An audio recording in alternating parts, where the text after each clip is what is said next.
வணக்கம். Big pass இந்த நிகழ்ச்சி இன்னைக்கு எல்லாரும் பார்த்துருப்பீங்க அப்படின்னு நினைக்கிறேன். இன்னைக்கு நிகழ்ச்சியில் பார்க்குறப்ப நேர்காணல் அப்படிங்கிற ஒரு டாஸ்க் கொடுத்தாங்க. அந்த டாஸ்க்கு முன்னாடி பார்த்தீங்கன்னா சில காட்சிகள் போனது. அந்த காட்சியில் ஜூலி ஒரு பாட்டு பாடிட்டு இருக்கும். அந்த பாடலை திரும்ப ஓவியா பாடுறப்ப உடனே அந்த பாட்டை நிறுத்திட்டு மூஞ்ச தூக்கி வச்சுக்கும் ஜூலி. அந்த அளவுக்கு ஒரு கர்வம், ஆணவம், ஒரு என்ன கேரக்டர்னே தெரில. ஜூலி எல்லாம் என்ன கேரக்டர் எந்த லிஸ்ட்ல சேர்க்கிறேன்னு தெரில. அந்த அளவுக்கு ஒரு கேவலமான குணமா இருக்கு அப்படின்னு தான் சொல்லணும். அதுக்கடுத்து நேர்காணல் போகுது. நேர்காணல் போறப்ப பேசுறப்ப தெரியுது ஆரவ் பேசினது மட்டும்தான் ஓரளவு, ஆரவும் கணேஷும் ஓரளவுக்கு பூசி முழுகி உண்மையை பேசுறாங்க அப்படிங்கிற மாதிரி இருக்கு.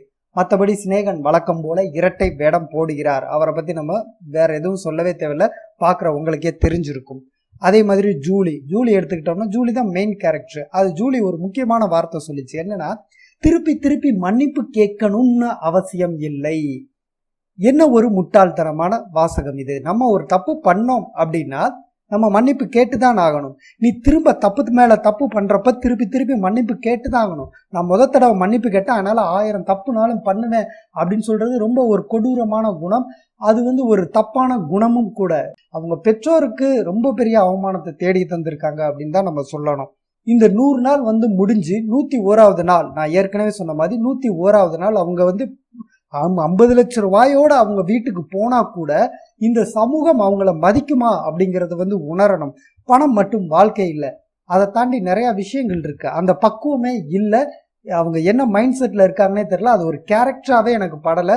ஓவியா சொல்ற மாதிரி விட்டுற வேண்டியதான். 10 காசுக்கு பிரயோஜனம் இல்லாத கேரக்டர்னு விட்டுற வேண்டியதான் அப்படின்னு தான் சொல்ல முடியும். சக்தியை பத்தி சொல்லணும் அப்படின்னா சக்தி வேஸ்ட். சக்தி ஒரு ஆணவ வெளிப்பாடு காட்டுறா. அப்படி நான் ஆம்பளை அப்படிங்கிற அந்த ஆணவ வெளிப்பாடை காட்டுறா. அப்படி பொம்பளை அடிக்க மாட்டேன் இப்படிலாம் பேசுற ஒரு முட்டாள்தனம், கூறுகட்டத்தனம்.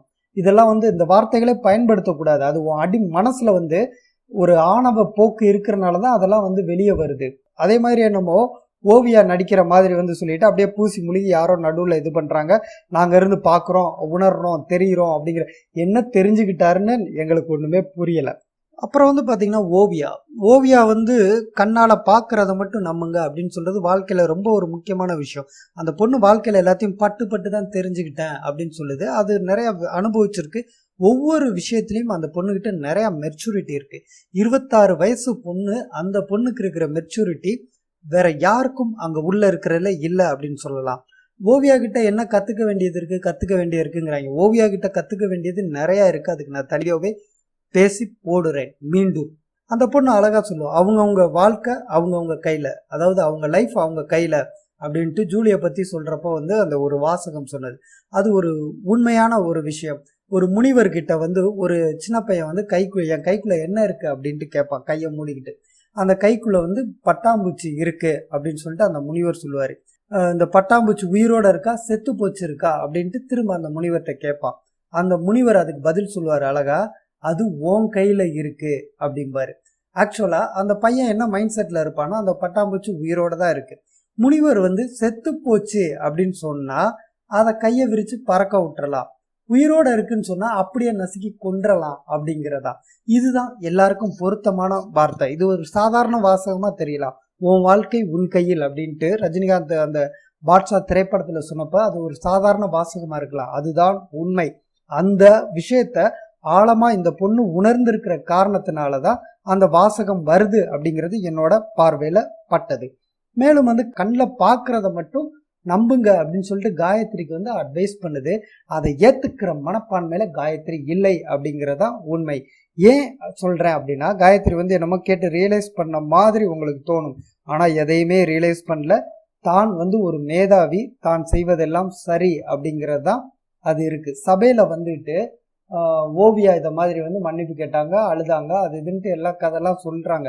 சொன்னதுக்கு அப்புறம் ஒரு வார்த்தை சொல்லுவாங்க, இதே மாதிரி என்னையும் கண்ணால் பாக்குறத மட்டும் நம்ப சொல்லியிருக்காங்க அப்படின்னு சொல்லிட்டு அந்த வாசகத்தை சொல்றாங்கன்னா, என்ன இவங்க ஏதோ முட்டாள் நினைச்சிட்டு இருக்காங்க அப்படிங்கிற ஒரு ஆணவத்தின் வெளிப்பாடாதான் அந்த வார்த்தை சபையில அவங்க சொல்றாங்க. இது யதார்த்தமான உண்மை. அடுத்து அவங்களோட நடவடிக்கையில நீங்க இதை உணர்ந்திருக்கணும் அப்படின்னு நான் நினைக்கிறேன். காயத்ரி, ஜூலி, ரைசா எல்லாம் இதோட தொடர்ச்சியில உட்காந்து பேசிட்டு இருப்பாங்க வெளியே. பேசிட்டு இருக்கிறப்ப ஜூலி கிட்ட வந்து காயத்ரி கேட்குறாங்க, இதை மாதிரி நீ வந்து இன்டர்வியூ பண்ணா என்ன கேட்ப அப்படின்ட்டு கேட்குறாங்க. அப்போ வந்து அது சொல்ற ஒரு வார்த்தை இருக்கு பார்த்தீங்களா, வார்த்தை. இப்போ ஜூலிக்கு வந்து அவளோட மைண்ட் செட்டில் என்ன இருக்கோ, இப்போ நம்ம மனசில் என்ன இருக்கோ அதுதான் கேள்வியாக வரும். ஜூலியோட கேள்வி என்ன தெரியுங்களா, இங்கே பிடிக்காம செஞ்ச வேலை என்ன அப்படின்ட்டு கேட்குறப்ப காயத்ரியோட பதில் என்னன்னு பாருங்க, ஓவியாவை பற்றி பேசுனது தான் அப்படிங்கிறாங்க. அப்போ இன்னும் வந்து ஓவியாவை தப்பாக தான் நினச்சிட்டு இருக்கு காயத்ரி அப்படிங்கிறதான் உண்மை. இது கண்டிப்பாக வெளிப்பாட்டில் வரும் இன்னும் 2-3 நாளில். அதுக்கடுத்த கேள்வி அப்படியே ஜூலி முகத்துல பிரகாசம் வந்துருச்சு. அடுத்த கேள்வி வந்து ஜூலி என்ன கேக்குது, ஓவியா திருந்தும் நம்புறீங்களா? யாரை கேக்குறாங்க பாருங்க, ஓவியா திருந்தும்னு நினைக்கிறீங்களான்ட்டு ஒரு டுபாக்கூர் இன்னொரு டுபாக்கூர்கிட்ட கேக்குது. அந்த டுபாக்கூர் சொல்லுது, அது திருந்துனா எனக்கு என்ன, திருந்தலைன்னா எனக்கு என்ன அப்படிங்குது. ஆனா இந்த அளவுக்கு ஒரு பக்குவமா இவ்வளவு விஷயங்கள் சொன்னதுக்கு அப்புறமும் தன்னோட தவறை உணரவில்லை என்பது வந்து எவ்வளவு அடிமுட்டாள்தனம் அப்படிங்கிறது நீங்க தான் ஜட்ஜ் பண்ணிக்கணும். இன்னைக்கு ஓவரால் எபிசோட் பத்தி சொல்லணும் அப்படின்னா வந்து ஓவியா அப்படிங்கிறவங்கள வந்து டம்மி பண்ணிடுவாங்களோ அப்படிங்கிறதான் ப்ரொமோ பார்த்துட்டு எல்லாருமே நினைச்சிட்டு இருந்தாங்க. கண்டிப்பா வந்து டம்மி பண்ண முடியாது அப்படிங்கிறதான். ஏன்னா ஓவியா பொறுத்த வரைக்கும் ரொம்ப தெளிவான பொண்ணா இருக்கு. தன்னோட தவறுகள் ஏதாவது ஒன்று இருக்கு அப்படின்னு சுட்டி காட்டினா உடனே அதை திருத்திக்கிறது, எல்லாத்தையும் அக்செப்ட் பண்ணிக்கிறது, லைஃப்ல அந்த அனுபவங்களை வந்து நிறைய கேதர் பண்ணி இருக்கிறது, நிறைய விஷயங்கள், நிறைய பாசிட்டிவ் வந்து இருக்கு. அதனால ஓவியாவை வந்து டம்மி பண்றதுக்கு வாய்ப்பே கிடையாது. அதுக்கு பதிலா ஜூலியும் காயத்ரியும் இன்னும் லோக்கலா இன்னும் 2 நாள்ல வந்து போறாங்க அப்படிங்கிறதா.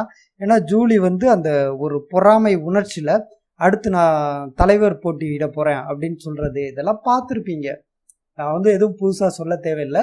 நான் வந்து நீங்க பார்த்ததுல இருந்து ஒரு வேறு கோணத்துல சொல்லணுங்கிற முயற்சியில தான் நான் இதை வந்து முயற்சி பண்ணி பேசிட்டு இருக்கிறது. என்னோட பார்வையில் பட்ட விஷயங்கள்ல நான் பகிர்றது. நிறைய விஷயங்கள்ல இன்று நமக்கு தெரிந்திருக்கக்கூடிய ஒரே ஒரு பாடம் என்ன அப்படின்னா, யாரை நம்புவது என்று நாம் தெளிவாக முடிவு எடுக்க வேண்டும். ஒரு கருநாகத்தை தவளை நம்புச்சு அப்படின்னா அதை விட ஒரு முட்டாள்தனம் எதுவும் இல்லை. இது என்ன அப்படிங்கிறது உங்களுக்கே புரியும். வாழ்க்கையில் இந்த எபிசோட பார்த்ததுக்கு அப்புறம் நீங்க என்ன திருத்திக்கணும்னா அனலைஸ் பண்ணி எல்லாத்தையும் முடிவெடுக்கணும் அப்படிங்கிறது. பல பேர் வாழ்க்கையில அதை செஞ்சுட்டு இருப்போம், சில சமயங்கள்ல அதை தவற விட்டுருப்போம். குடும்பத்துக்குள்ளேயும் அந்த விஷயங்கள் இருக்கணும் அப்படிங்கிறதா முக்கியமான ஒண்ணு. 2வது, இந்த சக்தி சொன்ன மாதிரி அந்த ஆணவ போக்கு, ஆண் பெண் அப்படின்னு சொல்லிட்டு உங்க மனைவி மேல வந்து இது பண்றது, எக்ஸ்போஸ் பண்றது, அதாவது கோவத்தை எக்ஸ்போஸ் பண்றது, இதெல்லாம் வந்து தப்பு. அதை மாதிரி இருந்தாலும் திருத்திக்கங்க. ஏன்னா வந்து அதுக்கடுத்து ஒரு விஷயம், காயத்ரி வந்து ஒப்பீனியன் சொல்றது பிடிக்காதுன்னாங்க. குடும்பத்துல வந்து ஒப்பீனியன் கேட்காம வந்து குடும்பமே நடக்காது, நல்லா புரிஞ்சுக்கங்க. ஒரு குடும்பத்துல ஒரு கணவன் என்ன நினைக்கிறான், மனைவி என்ன நினைக்கிறான், குழந்தைகள் என்ன நினைக்குது, இப்படி அம்மா என்ன நினைக்கிறாங்க, அப்பா என்ன நினைக்கிறாங்க, இப்படி கன்சல்ட் பண்ணி போனாதான் வந்து அதுக்கு பேர் குடும்பம். யாரும் ஒப்பீனியன் சொல்லக்கூடாது, நான் சொல்றதுதான் செய்யணும் அப்படின்னு நினைக்கிற வந்து அது குடும்பம் கிடையாது. அது குடும்பம் சரியா நடக்காது. இது நான் சொல்ல தேவையில்லை. இவங்களோட குணநலங்கள் இத்தனை நாள்ல நீங்க பார்த்ததை வச்சு அவங்களோட ரியல் லைஃப் இம்பாக்டும் என்ன நடந்திருக்குங்கிறத கம்பேரிட்டிவா நீங்க பார்த்தீங்கனாலே பல விஷயங்கள் உங்களுக்கு புரிய வரும். மீண்டும் நாளை வந்து ப்ரோமோ வெளியானதுக்கு அப்புறமோ இல்லை நாளை எபிசோட் முடிஞ்சதுக்கு அப்புறமோ சந்திப்போம். நிறைய விஷயங்கள் சொல்லலாம், ஆனால் சொன்னா போய் டைம் போகும் அப்படிங்கறதுக்காக ஷார்ட்டா முடிக்கணும்னு நினைச்சா முடிக்க முடியல, மன்னிக்கணும். நன்றி.